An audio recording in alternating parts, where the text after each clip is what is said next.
भक्तों, ओम आदित्याय नमः। जो मनुष्य रविवार के दिन भगवान सूर्य देव की यह पावन कथा सुन लेता है, उसके जीवन के सारे दुख दरिद्रता स्वयं मिट जाते हैं। रविवार का दिन साक्षात देव भगवान सूर्य को समर्पित है। वह देवता जो संपूर्ण सृष्टि के आधार हैं। होते ही चराचर जगत का अंधकार छट जाता है और हर जीवन के प्राणों का संचार होता है। कहते हैं जो व्यक्ति शरीर रविवार की सुबह सुबह उठते ही सूर्य देवता की कथा सुनता है, उसका जीवन स्वयं प्रभु के दिव्य तेज और आशीर्वाद से भर देता है। उनके जीवन के सारे पाप, रोग और व्याधि ऐसे मिट जाते हैं जैसे सूर्य की पहली किरण धरती को अंधकार को मिटाती है, वैसे ही उनके जीवन के सारे कष्ट भी मिट जाते हैं। यह कथा नहीं, ये एक अनुभव है, एक अटूट आस्था की। जीवन में जो भी समस्याएं होते हैं वो सूर्य देव उसको मिटा देते हैं, जीवन को भीतर से प्रकाशित कर देती है। क्योंकि भगवान भास्कर केवल आकाश में चमकने वाले देवता नहीं हैं, वे हमारे भीतर की चेतना है, हमारी आँखों की ज्योति हैं, हमारी सफलता का आधार, हमारी बुद्धि, आशा, ओज, मान सम्मान, हमारा स्वास्थ्य सब उन्हीं की कृपा से प्रकाशित होती है। शास्त्रों में कहा जाता है कि जब कोई व्यक्ति सच्चे मन से रविवार के दिन सूर्य देवता की कथा सुनता है तो उसके घर की नकारात्मक और आलस्य सदा के लिए समाप्त हो जाती है। घर में सुख, समृद्धि, वैभव, आरोग्य का वास होता है। व्यापार और कार्य क्षेत्र में सूर्य जैसे चमक आ जाती है। समाज में प्रतिष्ठा बढ़ती है और मन में एक अद्भुत आत्मविश्वास का जन्म होता है। इसलिए यह केवल विश्राम का नहीं बल्कि आत्म शुद्धि और ऊर्जा संचय का दिन है।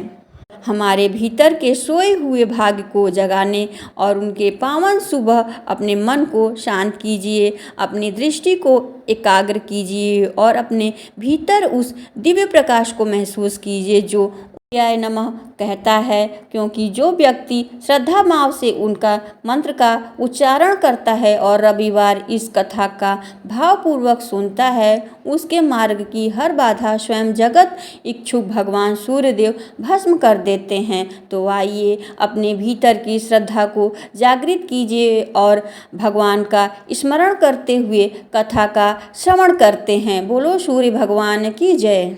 रविवार की यह अद्भुत और दिव्य कथा जिसके सुनने मात्र से जीवन के सारे दुख पाप सब मिट जाते हैं। पहले आपको हमारे प्राचीन धर्म गरुड़ पुराण में स्वयं साक्षात कहा गया है कि कोई भी कथा, विशेषकर साक्षात से देव सूर्य नारायण की कथा अगर बीच में छोड़ दी जाए तो वह केवल अधूरी जानकारी रहती है, बल्कि पुण्य फल भी कमी होती है। क्योंकि हमें जब किसी दिव्य कथा का अधूरा ज्ञान प्राप्त होता है तो हम पूर्ण सत्य को प्राप्त नहीं कर पाते हैं जो हमारे जीवन को बदलने के लिए आवश्यक है। आज इस रविवार की दिव्य सूर्य कथा को अंत तक अवश्य सुने, क्योंकि यह केवल एक पौराणिक प्रसंग नहीं बल्कि हमारे जीवन की ढंग का ज्ञान है। हमारे हृदय में बैठे डर, हर बीमारी और सफलता को दूर कर देगा। यह कथा आपको बताएगी कि स्वयं भास्कर अपने सच्चे भक्त के जीवन से दरिद्रता का अंधेरा मिटाकर उनके मार्ग को स्वर्ण की भांति चमका देते हैं। सूर्यदेव की कोई एक लीला हमारे भीतर वह ऊर्जा भर दे जिससे खोज में आप वर्षों से भटक रहे हैं। इसलिए श्रद्धा से सुनिए, भाव से समझिए और अंत तक बने रहिएगा। और यदि आप सच्चे सनातनी हैं तो हमारे कर्तव्य की प्रभु सूर्य की यह महिमा केवल आप तक सीमित न रहे बल्कि इसे अधिक लोगों तक पहुँचाएँ। कि जब एक भक्त भगवान की कथा सुनता है तो पुण्य कमाता है, लेकिन जब वही भक्त दूसरे भक्तों तक पहुंचाता है तो उसे अनंत गुना फल प्राप्त होता है। अगर हमारे द्वारा सुनाई गई कथा आपको पसंद आएगी तो वीडियो को लाइक, सब्सक्राइब अवश्य करिएगा। नाम था जसवंतपुर। जसवंतपुर की कोई साधारण गांव नहीं बल्कि यह एक प्रकृति की गोद में बसा एक ऐसा वैभवशाली स्थान था जहां साक्षात स्वर्ग की सुंदरता उतर आई थी। चारों ओर दूर दूर तक फैले सुनहरे खेत, जिन्हें हवा चलती तो ऐसा लगता कि मानो धरती ने सोने की चादर ओढ़ ली। गांव के बीचों बीच कल कल बहती एक निर्मल नदी, जिसका पानी स्वच्छ था, जिसमें आसमान का नीलापन और बादल की अकठेलियाँ साफ दिखाई देती थी। जसवंतपुर के लोग बहुत मेहनती और स्वाभिमानी और धर्मनिष्ठ थे, लेकिन इस गांव का असली पहचान इसकी आत्मा और इसका गौरव था। यह विशाल मंदिर जो नदी के तट पर बना हुआ था, यह मंदिर भगवान सूर्यदेव को समर्पित था। इस वर्ष का निर्माण इस अद्भुत वास्तुकला से किया गया था कि विज्ञान से भी उसे देखकर चकित रह जाए। मंदिर का मुख ठीक पूर्व की ओर था और इसकी बनावट ऐसी थी, सूर्योदय के समय जब भगवान भास्कर अपनी पहली किरण धरती पर छोड़ते तो वह किरण किसी और स्थान पर पड़ने के बजाय सीधे मंदिर के गर्भगृह तक प्रवेश करती, भगवान सूर्यदेव के चरणों को स्पर्श करती। गर्भगृह के भीतर भगवान सूर्यदेव की एक अत्यंत विशाल और दिव्य प्रतिमा स्थापित थी। वह प्रतिमा 7 शक्तिशाली घोड़ों द्वारा खींचे जा रहे रथ पर सवार थी। उन घोड़ों के चेहरों पर ऐसा तेज था कि मानो वे अभी बोल उठेंगे। भगवान सूर्यदेव के ललाट निकलने वाली आभा पूरे मंदिर को प्रकाशित करती थी। गांव का हर निवासी ब्रह्म मुहूर्त में उठता, जैसे सूर्यदेव की लालिमा छिटी पर बिखरती। पूरा जसवंतपुर की ध्वनि और मंत्रों के उच्चारण से गूंजता। सभी ग्रामीण मंदिर में सूर्यदेव की भव्य आरती करते और अपनी दिनचर्या की शुरुआत करते थे। इस वैभवशाली गांव के बाहरी छोर पर प्रकृति हरियाली के लिए एक छोटा सा लेकिन बहुत सुंदर घर था। इन घर में 3 भाई का परिवार रहता था।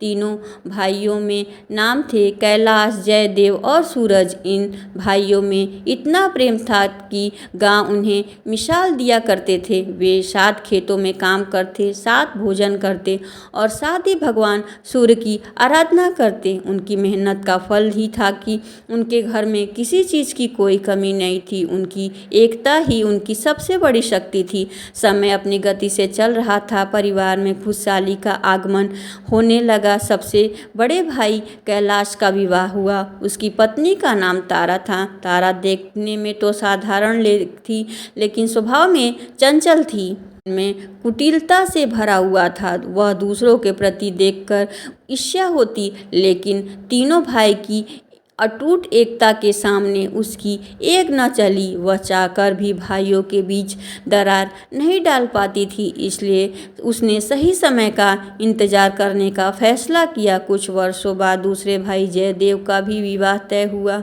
उसकी पत्नी का नाम रूपा था। रूपा सुंदर और बहुत ही गुणवंती थी। जब वह घर आई तो ऐसा लगा मानो घर की रौनक बढ़ गई है, लेकिन दुर्भाग्यवश धीरे धीरे रूपा अपनी जेठानी तारा के प्रभाव में आने लगी। तारा ने अपनी मीठी बातों से और कुटिल बुद्धि से रूपा के मन में भी जहर घोलना शुरू कर दिया। रूपा जो बहुत पहले सरल थी, वह धीरे धीरे तारा के षड्यंत्रों का शिकार बनने लगी। फिर भी कैलाश देव और सूरज के बीच का जो आपसी प्रेम था वह हिमालय की तरह अडिग रहा। वे दोनों पत्नियां अंदर ही अंदर जलती, पर भाइयों से कुछ नहीं कह पाती। वक्त गुजरता गया। अब छोटे भाई सूरज के विवाह की चर्चा होने लगी। सूरज न केवल मेहनती था, बल्कि भगवान सूर्यदेव का अनन्य भक्त था। उसके चेहरे पर अलग ही शांत तेज था। कैलाश और जयदेव ने निर्णय किया, सूरज के लिए दुनिया की सबसे सुंदर और गुणवंती कन्या ढूंढ कर लाएंगे। वे दोनों भाई खुद दूर दूर के गांव और नगरों में कई महीने की तलाश के बाद उसे एक सुंदर युवती मिली जो साक्षात लक्ष्मी का स्वरूप था। उसका नाम जयश्री था। जयश्री न केवल सुंदर रूपवती, बल्कि उसके संस्कार और उसके बारे में ऐसी मिठास थी कि जो उसे सुनता उसका मुरीद हो जाता। कैलाश और जयदेव बहुत खुश हुए। उन्होंने मन ही मन सोचा कि हमारी पत्नी तारा और रूपा दोनों कुटिल बुद्धि की जरूर हैं, लेकिन छोटे भाई के लिए यह सुंदर बिल्कुल योग्य लड़की है। बड़े धूमधाम से सूरज और जयश्री का विवाह संपन्न हुआ। जसवंतपुर के कई दिनों तक उत्सव मनाया गया। कुछ समय के बाद कुछ अच्छा चल रहा था। तारा और रूपा ने भी दिखावे के लिए जयश्री का स्वागत किया। समय बीतने के साथ कैलाश और जयदेव के घरों में संतानों का जन्म हुआ। घर में बच्चों की किलकारी गूंज उठा। परिवार हंसता खेलता और समृद्ध था। पूरे गांव में उनके भरे पूरे परिवार की चर्चा होती। लेकिन जैसे जैसे साल बीते, एक दिन चिंता ने सूरज और जयश्री के जीवन में जगह बना ली। विवाह के कई वर्षों बीत जाने के बाद जयश्री की गोद सूनी थी। उसे कोई संतान नहीं हो रही थी। जहां तारा और रूपा के बच्चे आंगन में खेलते, वही जयश्री का कोना शांत रहता।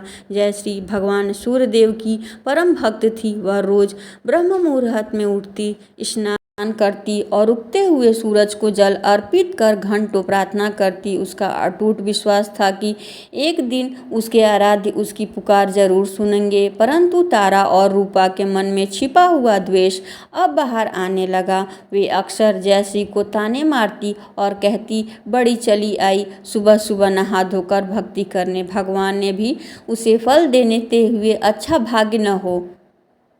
वे उसे बाज कहकर अपमानित करने का मौका नहीं छोड़ती। लेकिन जयश्री बड़ी ही शांत और दृढ़ बुद्धि वाली थी। जो वह कटु वचनों को भी पी जाती। वह पूजा में व्यस्त रहती। सूरज अपनी पत्नी का बहुत सम्मान करता था। इसके बाद दुख के बराबर का सहभागी था।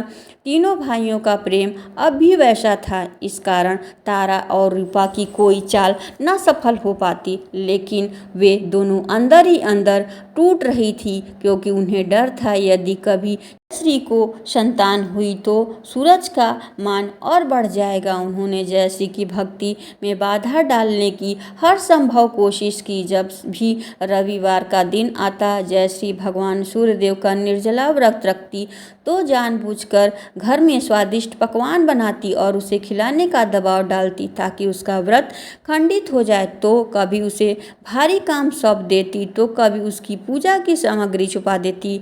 जिसकी रक्षा स्वयं सूर्य नारायण कर रहे हैं, उसका कोई कुछ क्या बिगाड़ सकता है। जयश्री करुण पुकार से और निस्वार्थ भक्ति से स्वर्ग को सिंहासन हिला दिया। कठिन वर्षों के कठिन तप और अपमान सहने के बाद भगवान सूर्यदेव ने उसकी पुकार सुन ली। जयश्री गर्भवती हुई। यह समाचार सुनते ही तारा और रूपा के पैरों तले जमीन खिसक गई। उसके मन का अंधेरा और गहरा हो गया। महीने बीतते गए और एक अत्यंत रविवार के दिन, जब सूर्यदेव अपनी चमक के साथ आकाश के मध्य में थे, जयश्री ने एक सुंदर पुत्र को जन्म दिया। वह बालक साधारण नहीं था। उसके जन्म लेते ही पूरे कमरे में एक अलौकिक प्रकाश फैला।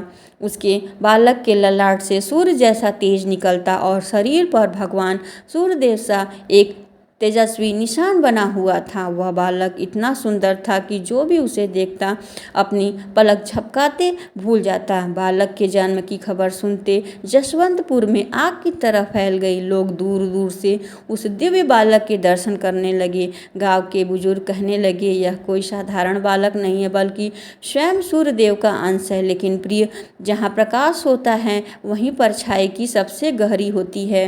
जयश्री की खुशी तारा और रूपा के लिए किसी सूल के तरह चुभ रही थी। उसके मन में अब केवल एक ही विचार था कि इस बालक को खत्म करना है। उन्होंने पहले तो चुपचाप जहर का सहारा लिया। तारा ने दूध के अंदर कालकूट जहर मिलाकर जयश्री के पास भेजा ताकि बालक उसे पिए और सदा के लिए सो जाए। जैसे ही वह दूध बालक के होठों को छूने वाला था, अपने आप ही शुद्ध अमृत में बदल गया। बालक और भी ज़्यादा चमकने लगा। उसकी हर कोशिश षड्यंत्र विफल हो रहा था। अब वे दोनों पूरी तरह से बौखलाई। ईर्ष्या के आग में ने उन्हें इतना अंधा कर दिया कि वे भूल गईं कि किसका विनाश करना चाहती हैं। उन्होंने तय किया कि कुछ ऐसा करें जिससे सोचकर भी किसी की माँ का कलेजा फट जाए। उन्होंने एक अत्यंत विधायक भयानक योजना बनाई। एक रात जब पूरा जसवंतपुर गहरी नींद में सोया था, तब चाँद बादलों में छुपा हुआ था। चारों ओर सन्नाटा था। तारा और रूपा दबे पांव जयश्री के कमरे की ओर बढ़ी। उनके मन में कोई दया नहीं थी, कोई ममता नहीं थी। वे उस नन्हे से बालक को उठाकर अंधेरे में गायब हो गए। उनकी मंजिल थी कि वो पुराना गहरा कुआं जो गांव के वीरान छोर पर स्थित है। वे दिव्य बालक को कुएं की अथाह गहराई में फेंकने वाली थी। उस काल रात्रि का सन्नाटा इतना गहरा था, हवा की सरसराहट भी किसी चीख की तरह महसूस हो रही थी। तारा और रूपा, जिनके हृदय ईर्ष्या की अग्नि के पत्थर बन चुके थे, उस नन्हे बालक को सीने से लगाए नहीं बल्कि एक बोझ की तरह पकड़े हुए गांव के उस सुनसान रास्ते पर बढ़ रही थी जो पुराने गांव की ओर जाता है। वो कुआं बरसों से वीरान पड़ा था, जिसे चारों ओर कटीले झाड़ियां, सघन अंधेरा पर बसेरा था। गांव वाले कहते थे कि उस कुआं की गहराई का कोई भी अंत नहीं है। जब वे दोनों कुएं के मुहाने पहुंची तो उस नन्हे बालक ने अचानक अपनी आंख खोली। अंधेरी रात में भी उस बालक की आंखों में एक अलौकिक चमक निकल रही थी, जैसे कि स्वयं सूर्यदेव उस काले अंधकार को चीरकर सत्य की ओर देख रहे हैं। एक क्षण में रूपा का हाथ उसके भीतर की सोही ममता ने शायद जागने की कोशिश की, लेकिन उसे धीरे तारा ने पकड़ लिया। कहा, जी क्या कर रही हो? हम सही कर रहे हैं। यह निष्पाप बालक है, हमारे परिवार का अंश नहीं है। अगर कल को भगवान सूर्यदेव हमें दंड दिया तो हम कहाँ जाएंगे? लेकिन तारा उसकी बुद्धि पर कुटिलता का ग्रहण लगा चुकी थी, जिसे छींकते हुए पगली, डर मत। आज यह बच गया तो हम पूरी जिंदगी हमारे बच्चों को जयश्री की गुलामी करनी पड़ेगी। देखा नहीं, पूरा गांव अभी तक इसके पीछे पागल है। भगवान उसी की सुनते हैं जो शक्तिशाली होता है। फेंक इसे और सदा के लिए इस कांटे को अपने रास्ते से हटा दे। तारा ने बिना एक पल गवाए उसे नन्हे बालक को उस गहरे ठंडे कुएं में नीचे गिरा दिया। नीचे गिरते समय ना उस बालक की कोई रुलाई, न कोई चीख सुनाई दी, बस उसी गहरी धब की आवाज आई और फिर सब पहले जैसा शांत हो गया। दोनों ने राहत की सांस ली। घर की ओर दौड़ पड़ी। उन्हें लगा कि उन्होंने सबसे बड़ा कांटा निकाल फेंका है, लेकिन वे भूल गईं कि जिसकी रक्षा जगत का आधार सूर्य हो, उसका कुछ भी नहीं बिगड़ सकता। ही वह दिव्य बालक कुएं के जल को स्पर्श करके वाला था। एक चमत्कार हुआ। कुएं का एक वह गंदा और ठंडा पानी अचानक उबलने लगा और देखते ही देखते उसमें एक विशाल सुंदर कमल का पुष्प प्रकट हुआ। वह बालक उस कमल के फूल के कोमल बिछौने पर ऐसे लेट गया जैसे वह अपनी माँ की गोद में लेटा हुआ है। कुएं के उस गहरे अंधकार में वह उस बालक के शरीर से निकलने वाला तेज पूरे पानी को सुनहरा बना रहा था। वह न ठंड थी, न बस एक ईश्वरीय शांति थी। घर में जैसे ही भोर की पहली किरण टूटने वाली थी, जयश्री की नींद टूटी और माँ का हृदय था। नींद खुलते ही उसका हाथ सीधे अपने बगल में लेटे बालक की ओर गया, लेकिन वहाँ सन्नाटा था। वह खाली था। जयश्री की रूह कांप उठी। उसने सोचा शायद सूरज बालक को बाहर ले गया होगा, लेकिन जब उसने देखा सूरज के पास ही गहरी नींद में सो रहा था, उसके मुंह से एक हृदय विराग निकल पड़ी। मेरा बच्चा लाल कहाँ है? जयश्री की वह करुण पुकार पूरे घर की दीवारों से टकराकर वापस आई। सूरज घबराकर उठ बैठा और कैलाश जयदेव ने भी अपने कमरों से बाहर निकल आए। पूरा घर जागा। जयश्री बदहवास होकर हर कोने में अपने बच्चे को ढूंढने लगी। वह रसोई में गई, वहाँ आंगन में चिल्लाई, वह अनाज की कोठियों के पीछे देखने लगी, लेकिन बच्चे का कहीं अता पता नहीं था। तारा और रूपा, जो पहले से ही जानती, अपनी आंखों में झूठे आंसू भरकर बाहर आई। तारा ने अपनी छाती पीटते हुए कहा, हाय, यह अनर्थ हो गया। कल रात तो मुन्ना यही था। क्या कोई जंगली जानवर उठा ले गया या कहीं जयश्री की लापरवाही तो नहीं? रूपा ने भी आग में ढीक डालते हुए कहा, हमने तो पहले ही कहा था कि ज़्यादा भक्ति में लीन रहने वाले अक्सर अपने परिवार का ध्यान रखना भूल जाते। पता नहीं बेचारी हमारी संतान को कहाँ छोड़ आई। जयश्री उनके तानों को सुनने में स्थिति में नहीं थी। वह पागलों की घर से बाहर निकली और गांव की गलियों में दौड़ने लगी। उसका आंचल जमीन पर खिसकता रहा, बाल बिखरे हुए थे और आंखों में आंसू की अविरल धारा बह रही थी। वह राहगीर को रोककर पूछती, क्या आपने मेरे तेजस्वी बालक को देखा? क्या आपने मेरे सूरज को देखा?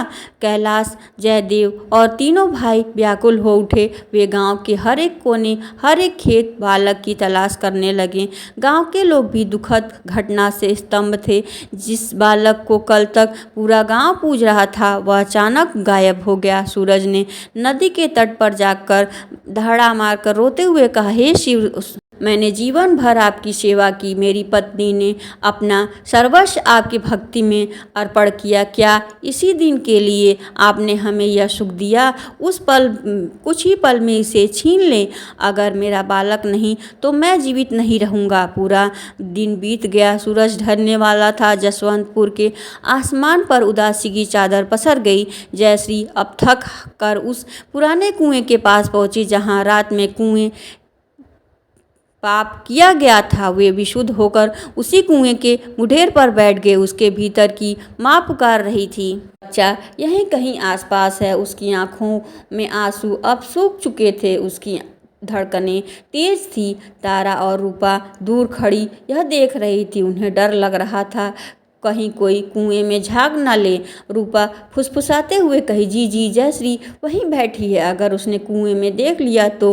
तारा ने कठोर स्वर से कहा, चुप रह, इतनी गहराई में किसे क्या दिखेगा? वैसे ही अब तो ठंडा पड़ गया होगा। बस आज का दिन व्यतीत हो जाए, फिर हमारा सब वश में होगा। वे भी जरे इतनी गहरी क्यों न हो, जमा सत्य ही सूरज एक दिन जरूर निकलता है। जैसे ही उस कुएं में झांकने की कोशिश की, तभी आसमान से कुछ ऐसा हुआ जिसे पूरे जसवंत की दिशा बदल दी। डूबते हुए सूरज की आखिरी किरणें जो बिल्कुल लाल थी, वह सीधे कुएं के भीतर जा गिरी।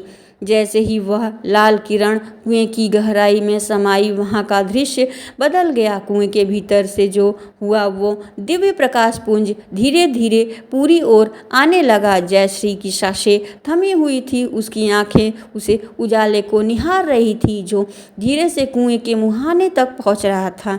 तभी वह उपस्थित हर व्यक्ति की आंख फटी की फटी रह गई। कुएं की गहराई से एक विशाल अत्यंत सुंदर वर्ण कमल ऊपर की ओर तैर रहा था। उस कमल की पंखुड़ियों में एक अलौकिक सुगंध निकल रही थी जिससे पूरे वातावरण को पवित्र कर दिया था। के बिल्कुल मध्य वह नन्हा बालक लेटा हुआ था। वह वहीं रो रहा था, बल्कि उसके चेहरे पर एक दिव्य मुस्कान थी, जैसे वह साक्षात सूर्यदेव की गोद में खेल रहा हो। वह लड़का शरीर से स्वर्ण की भांति दमक रहा था। उसके ललाट पर बना सूर्य का चिन्ह अब और अधिक तेजस्वी हो गया। जयश्री के मुंह से शब्द नहीं निकले। ममता उमड़ पड़ी। उसने आगे बढ़कर अपने कलेजे के टुकड़े को उस कमल के आसन से उठा लिया। जैसे ही उस बालक को छुआ, उसे महसूस हुआ बालक का शरीर ठंडा नहीं, उसमें एक सुखद गर्माहट थी। जैसे सर्दी की सुबह से सूरज की पहली किरण शरीर को सुकून देती है। जयश्री ने उसे सीने से लगा लिया और भभक कर रो पड़ी। यह दुख के आंसू नहीं, बल्कि अटूट विश्वास की जीत के आंसू थे, जिसने मौत को भी मात देकर दे दी। इतने में सूरज, कैलाश और जयदेव ने भी वहां पहुंच गए। गांव के सैकड़ों लोग मिसालें लेकर उस कुएं के किनारे एकत्र हो गए। सबने अपनी आंखों से वह दृश्य देखा। एक बालक जो गहरी मौत के मुंह से हंसता हुआ वापस आ गया। गांव के लोग धन्य जयकारा लगाने लगे। जय सूर्य, धन्य है यह बालक और धन्य है इसकी माँ की भक्ति। लेकिन श्रोताओं, जहाँ भक्ति चमत्कार दिखा रही थी, वहीं पाप की छाया अभी भी अपना खेल खेल रही थी। तारा और रूपा जो भीड़ के पीछे छिप रही थी, डर से थर थर काँप रही थी। उसे लगा कि उसका रहस्य खुल जाएगा, लेकिन उसकी कुटिल बुद्धि अभी भी शांत नहीं थी। तारा ने देखा गांव वाले इस चमत्कार से प्रभावित हुए तो उसने तुरंत अपनी चाल बदल दी। वो भीड़ को चीरते हुए आगे आई और अपनी आंखों में बनावटी खौफ भर चिल्लाई, रुको, कोई इस बालक के पास मत जाओ, यह कोई चमत्कार नहीं, यह कोई माया है। पूरे गांव में सन्नाटा छा गया। कैलाश ने हैरान होकर पूछा, तारा तुम क्या कह रही हो? साक्षात सूर्यदेव ने हमारे बच्चे की रक्षा की है, यह तो सौभाग्य की बात है। तारा ने अपने चेहरे पर और गंभीरता लाते हुए कहा, नहीं भाई साहब, आप सीधे साधे हैं, आप नहीं जानते, भला कोई साधारण इंसान बच्चा कुएं के गहरे पानी में गिरकर जिंदा बच सकता है? यह सोने के कमल, यह सब राक्षसी माया है। मुझे तो डर है जयश्री ने किसी तांत्रिक शक्ति का सहारा लिया है। यह बालक हमारे परिवार और पूरे जसवंतपुर के लिए भारी विपद लेकर आया है। अगर यह भगवान का रूप होता तो साधारण तरीके से पैदा होता। इस तरह कुएं से निकलना शुभ संकेत नहीं है। रूपा ने भी अपनी जेठानी का साथ देते हुए कहा, हाँ मुझे भी यही लगता है। जब से यह बच्चा गर्भ में आया है तब से कैसी कैसी अजीब घटनाएं हो रही हैं। बच्चा कोई अपशगुन है जो हमारे गांव को नष्ट कर देगा।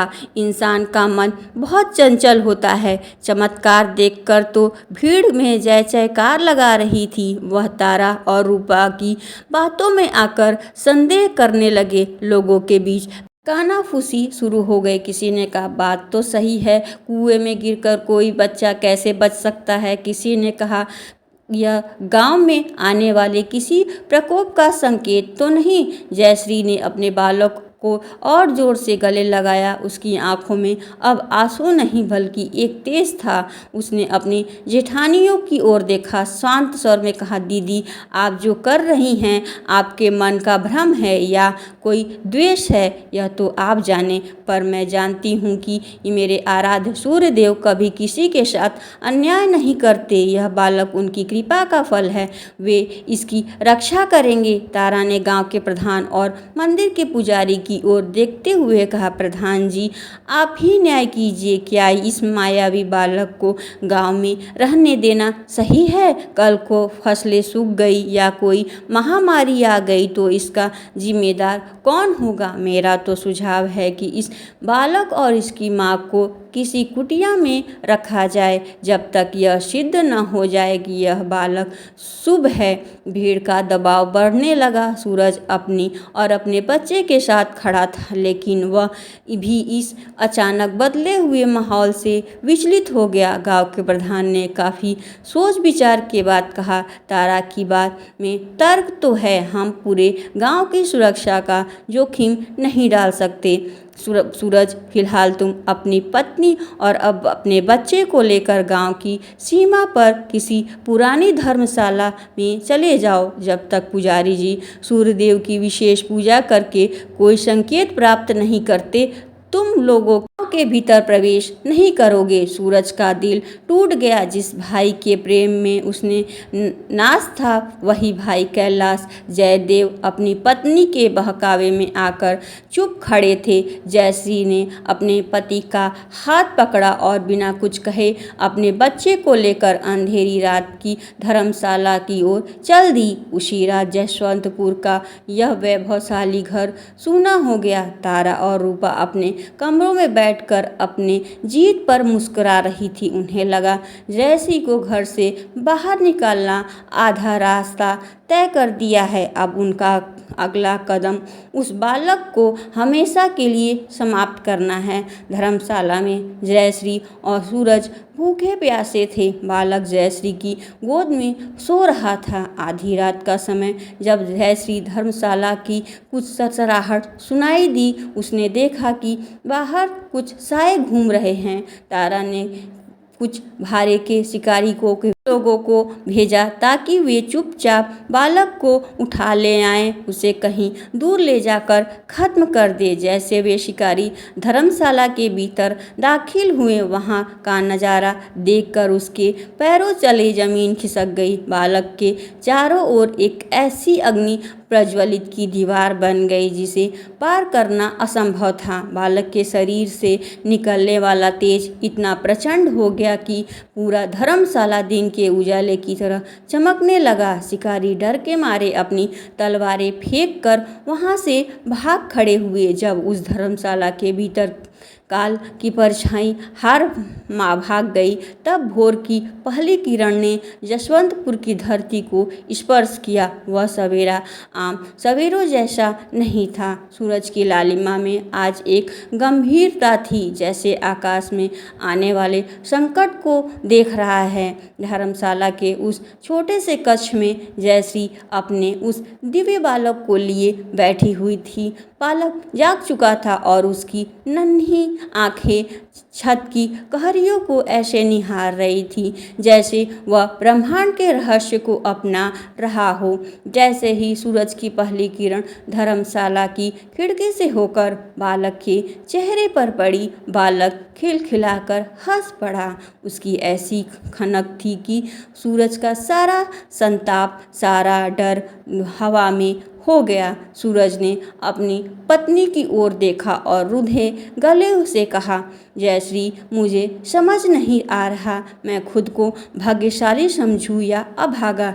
एक ओर साक्षात भगवान ने हमारे घर अवतार लिया, दूसरी ओर मेरे ही सगे भाई ने मेरा खून मुझे शत्रु बना बैठा। क्या विधाता है कि यही न्याय है? जयश्री ने बड़े धैर्य से उत्तर दिया, स्वामी, जब सोना आग में तपता है तभी वह कुंदन बनता है। हमारे ऊपर यह संकट केवल हमारी परीक्षा नहीं बल्कि इस पूरे गांव और आपके भाइयों की विवेक की परीक्षा है।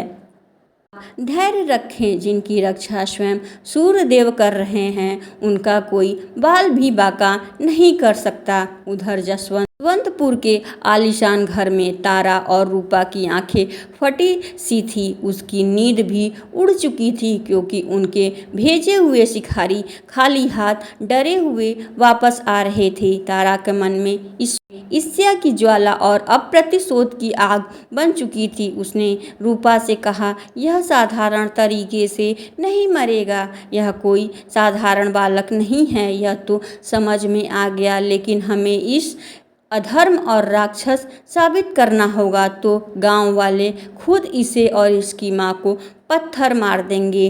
तारा ने अपने एक विश्वास पात्र नौकर को पास के नगर में भेजा। वहां के एक ढोंगी और धूर्त तांत्रिक को बुला दिया। उस तांत्रिक का नाम था कपाली भद्रशूल। वह तंत्र मंत्र का ढोंग रचने में माहिर था। चंद सिक्कों के किसी को सच और झूठ साबित कर सकता था।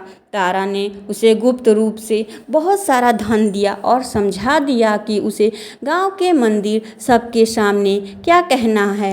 दोपहर होते होते जसवंतपुर में ढोल नगारे बजने लगे। गांव के प्रधान ने मंदिर में प्रांगण में एक सभा बुलाई। तारा और रूपा ने पूरे गांव में यह खबर फैला दी कि यह बहुत बड़े सिद्ध महात्मा आए हैं जो बालक की सच्चाई दुनिया के सामने रखेंगे। लोग जिज्ञासा और डर के मारे मंदिर की ओर दौड़ने लगे। मंदिर का प्रांगण जहां कल तक शांति और भक्ति का वास था, आज संदेह और कोलाहल से भरा हुआ था। सूरज और जयश्री को भी वहां बुलाया गया। जब वे उस बालक लेकर मंदिर की सीढ़ियों पर पहुंचे तो वहां का दृश्य देखकर उनका कलेजा कांप उठा। सामने वह भयानक दिखने वाला तांत्रिक बैठा था जिसके शरीर पर भस्म लगा हुआ था, गले में हड्डी की माला थी। उसके चारों ओर धुआं उठ रहा था। जैसे ही जयश्री वहां पहुंची, उस तांत्रिक ने एक झोट सा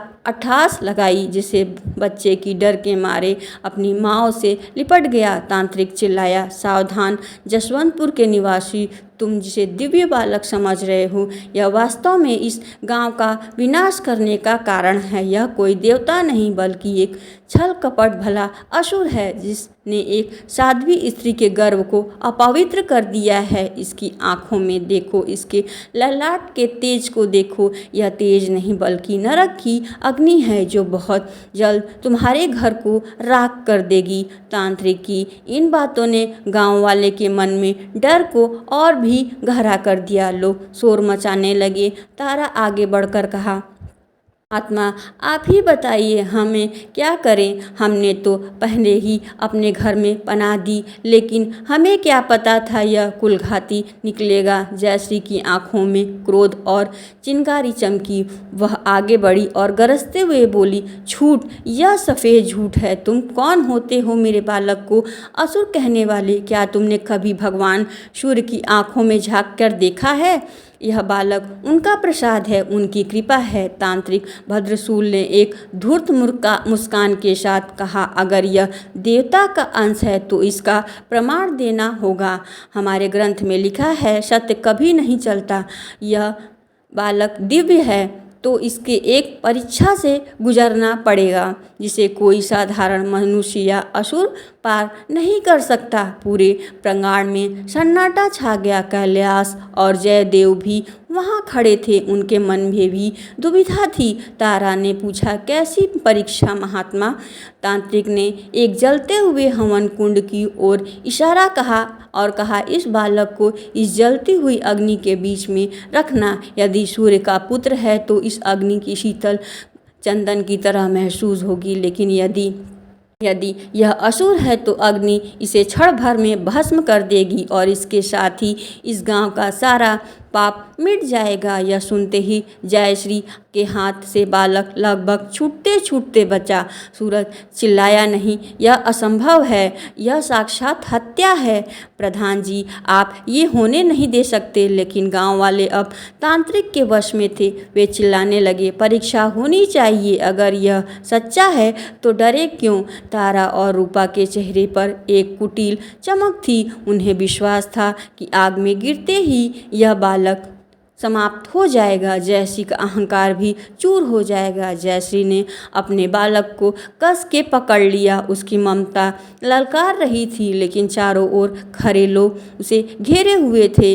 तांत्रिक को आग को और प्रज्वलित किया और ऊंची लपटें उठने लगी। जयश्री ने मंदिर में स्थापित भगवान सूर्यदेव की विशाल प्रतिमा की ओर देखा और उसकी आंखों में अब आंसू बह रहे थे, बल्कि उसमें एक दृढ़ संकल्प था। उसने सूरज की हाथ पकड़ा और कहा, स्वामी, आज मेरी ममता नहीं, मेरी भक्ति की परीक्षा है। तो अगर मेरा पतिव्रत धर्म अटल रहा तो यह आग मेरा कुछ नहीं बिगाड़ पाएगा।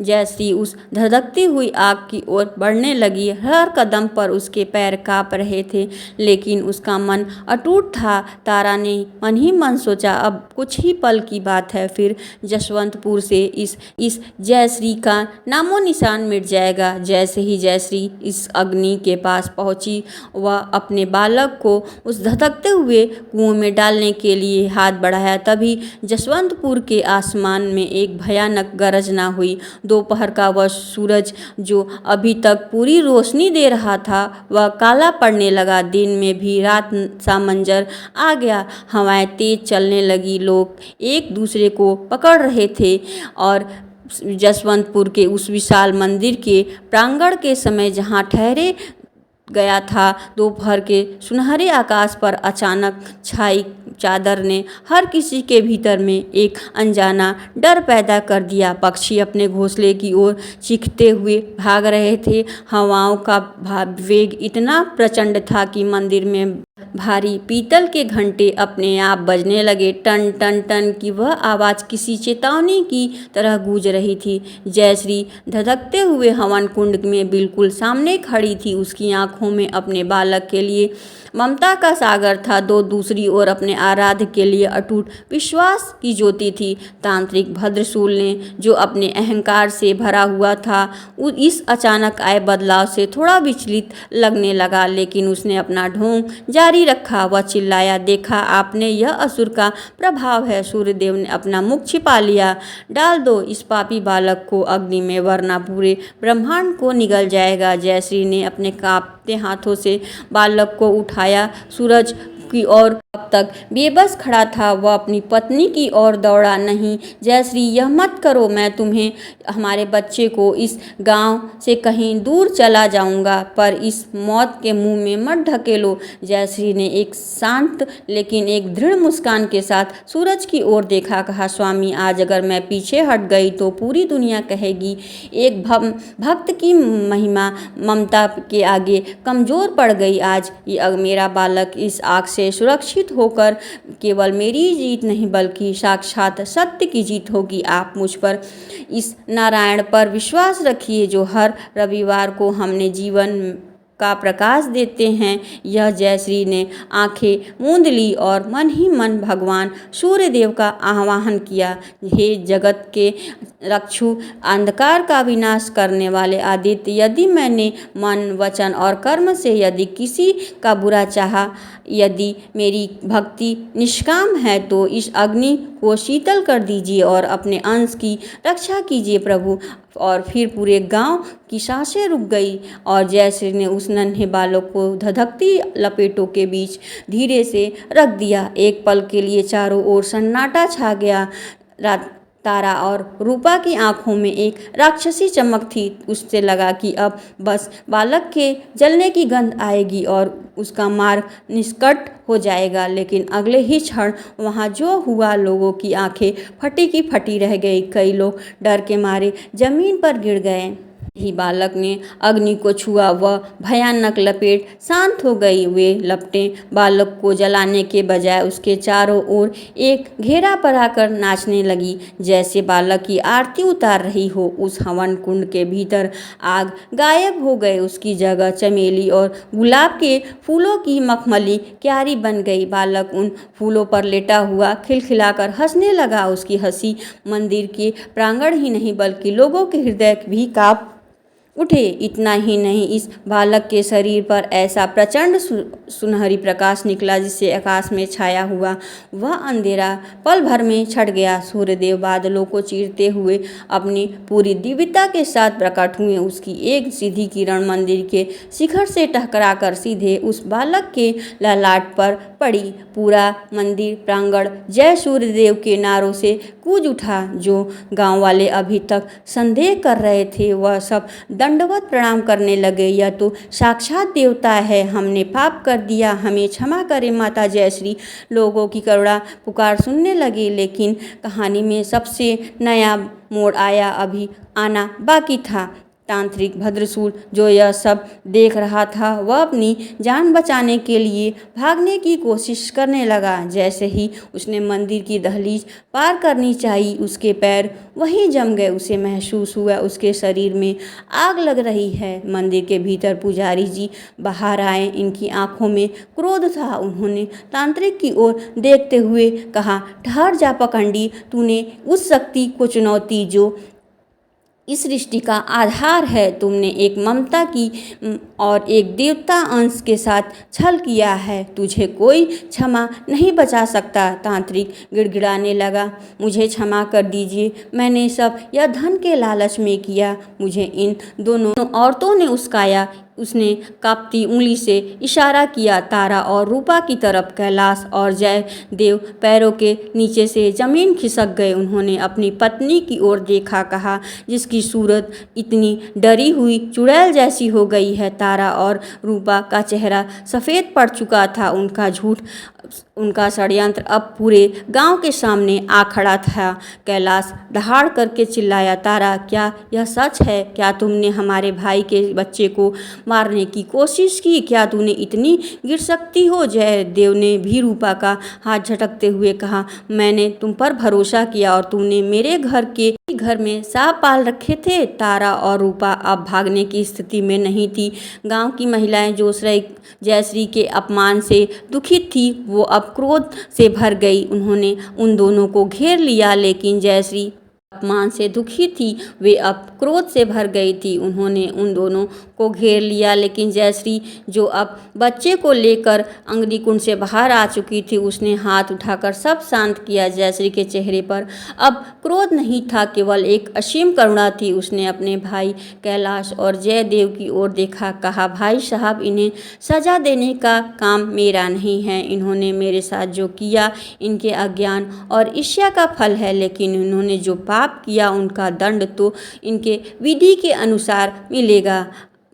मंदिर का वह प्रांगण जो कुछ देर पहले कोलाहल और संदेह से भरा हुआ था, अब ऐसे सन्नाटे में डूबा हुआ था जिसने चीरा किसी वश में नहीं था। वह बालक जो साक्षात सूर्यदेव का तेज के लिए पुष्प की शैया पर मुस्कुरा रहा था, वह नन्ही सी उंगली जो तारा और रूपा की ओर उठी थी, वह कोई साधारण संकेत न था, वह काल का दंड था जो दोनों की ओर बढ़ रहा था। जैसे ही बालक की दृष्टि उन पर पड़ी, ताला के शरीर में से एक अजीब काला धुआं निकलने लगा। उनकी त्वचा से किसी पर वे कभी घमंड किया करती, धीरे धीरे वो राख जैसे होने लगी। उनकी आवाज़ जिसे वे जहर उगाला करती थी, वह गले में फंस रही थी। वे चीखना चाहती थी, गांव वाले क्षमा मांगना चाहती थी, अपने पति के पैर पकड़ना चाहती थी, लेकिन उनके पैर जैसे जमीन में धंस गए थे। वे साक्षात मूर्ति की भांति जम सी गई थी। बस उनकी आंखों से पश्चाताप के आंसू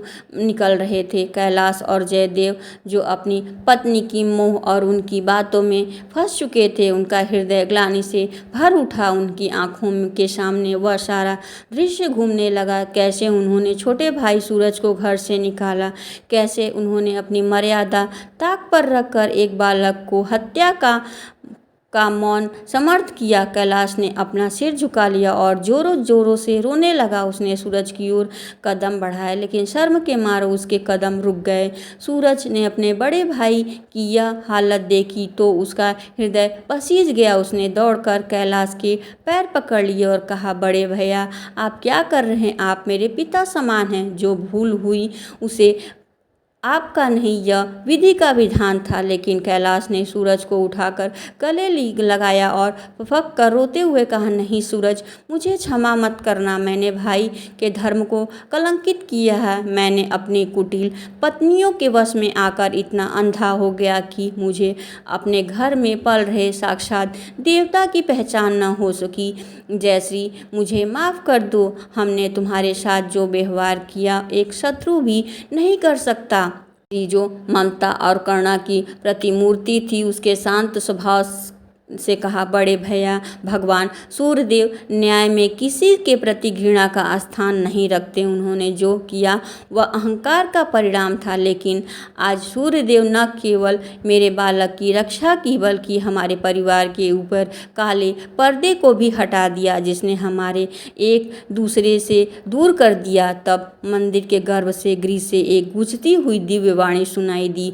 वह साक्षात किसी मनुष्य की नहीं थी, वह साक्षात आकाशवाणी थी जिसने पूरे जसवंतपुर को झकझोर दिया। उस वाणी ने जसवंतपुर के निवासियों को सत्य को कभी झुटलाया नहीं जा सकता। जो भक्ति और विश्वास के मार्ग पर चलते हैं, उनका स्वयं ब्रह्मांड शक्तियाँ उतर जाती हैं। तारा और रूपा ने जो अपराध किया वह अक्षम्य है, लेकिन जयश्री की अटूट शक्ति और उनकी करुणा ने उनके प्राणों की रक्षा की। अब से यह दोनों गांव की सीमा स्थित उसी पुरानी धर्मशाला में रहेंगी, जीवन भर सूर्यदेव की सेवा करेंगी। जब इनका हृदय पूरी तरीके से शुद्ध हो जाएगा और ईर्ष्या का अंतिम अंश भी जल जाएगा, तब इन्हें दंड से मुक्ति मिलेगी। वाणी के शांत होते ही तारा और रूपा के शरीरों की वह जड़ता खत्म हुई, लेकिन उनके चेहरे का तेज सदा के लिए चला गया। वे अब साधारण महिलाएं नहीं लग रही थी, बल्कि पश्चाताप की अग्नि में जलती हुई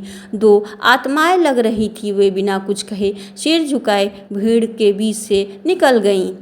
की तरह चमकने लगा। लेकिन जैसे ही यह चमत्कार हुआ, आदित्य अचेत होकर शिखर से नीचे गिरने लगा जैसे और सूरज दहाड़ मारकर दौड़े। लेकिन इससे पहले कि आदित्य जमीन को छूता, साक्षात भगवान सूर्यदेव का रथ आकाश से नीचे उतरा। उस रथ की चमक इतनी तेज थी कि लोगों ने अपनी आंखें मूंद ली। स्वयं भगवान सूर्यनारायण ने आदित्य को अपनी गोद में उठा लिया और पूरा यशवंतपुर उस अलौकिक दृश्य का साक्षी बना। सूर्यदेव जयश्री की ओर देखकर मंद मुस्कुराते हुए कहा, हे देवी, तुम्हारी भक्ति ने आज मौत को भी हरा दिया। तुम्हारा पुत्र कोई साधारण बालक नहीं है, वो मेरा अंश है जो इस गांव के पाप को धोने और धर्म की स्थापना करने के लिए आया है। आज से यह पूरा गांव सूर्यपुर के नाम से जाना जाएगा। तुम्हारी ममता और आदित्य के त्याग के कारण यही अकाल और दुख का वास नहीं होगा।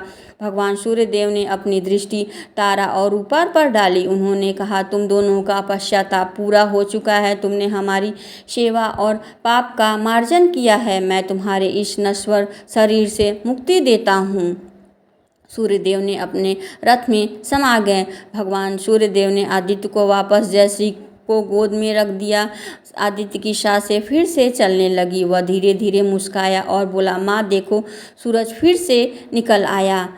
यही समाप्त होती है। अगर हमारी वीडियो आपको पसंद आती है तो लाइक सब्सक्राइब अवश्य करिएगा।